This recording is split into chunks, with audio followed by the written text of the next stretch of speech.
What's up, Gunners? This is going to be a build update for HyperMoze. I'm going to start with the new Guardian stuff. So we got this, which is, it's pretty cool, but I'm not using it right now.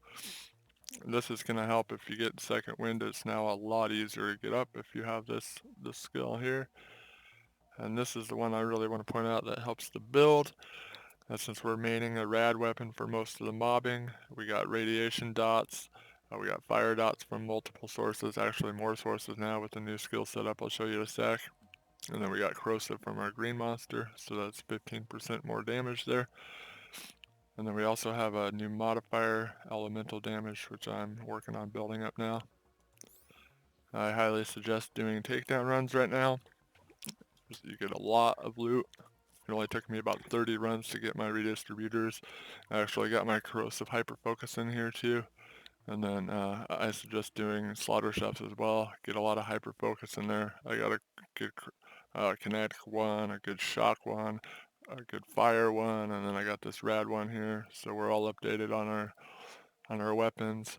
We're still using, well, this is new since the last video, but I got this a little while ago from the VIP tower rare spawn. What's she called? I forget her name. But right there at the VIP tower, there's in the DLC1, there's a rare spawn there that drops a lot of class mods, so we got that. We're still using our 53 tracker. This is a new DLC2 item, which is the best artifact in the game. You get a really nice mag boost. This reload speed can come with you can get different rolls there. Um, it says consecutive hits grant 1% damage up to 15 times, but in the formula that actually works out to about 16%, and as far as we can tell so far from what people that do the testing on this on the forums, Prismatic for one, he said that it's actually giving you about 16%. Immediately when I put this on, I knew this artifact was doing way more than what it said. It was just immediately noticeable.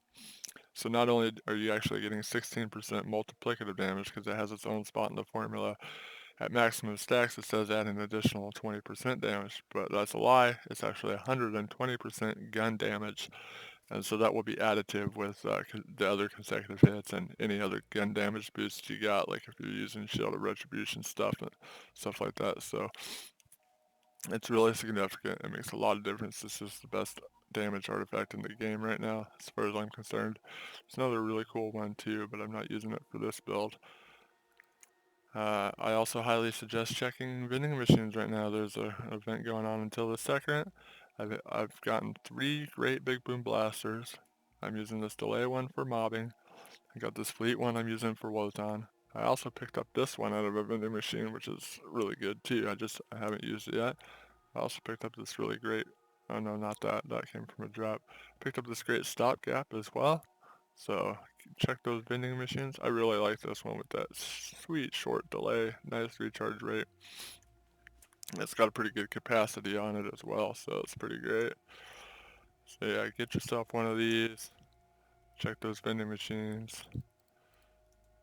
So for the skills, we'll start here because I think this is mostly the same. I'm not sure if I changed anything here or not. I don't quite remember exactly what my old skill setup was. I'd have to look to make sure. This is what it looks like now. So basically everything good for a short fuse build. Obviously you can take these and put them in grizzled or get yourself auto bear if you want. You can do whatever you want there. They're not important. You could even move a couple of these. You probably don't need them all if you wanted to change it up a little bit. I know there's a few changes here. We got our cloud of lead still, which is one of our fire damage sources. This is another one of our fire damage sources. For those dots, we got match set, which moves us down to scorching RPMs along with redistribution. I always like to take this. You don't really need it, but I like to have it. Full investment in scorching RPMs. And then the last 2 points here, instead of putting 5 out of 5 here, because that would only give us 2% per matching piece, which is going to be like 6% more. Each point here is more valuable on the low end there, so put the extra 2 there, which you don't need these either. You can put them anywhere you want.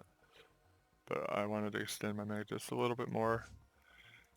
And then with all the extra points we've got for moving stuff around a little bit, plus the new 4 levels, we were able to go and get Drowning in Brass maxed out, and also take experimental munitions, another fire source when we were hitting crits. So that's all the changes.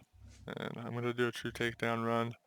The build feels significantly stronger now, and I'll put a link in the description to the true takedown run. So if you like the build and play it, I hope you have fun.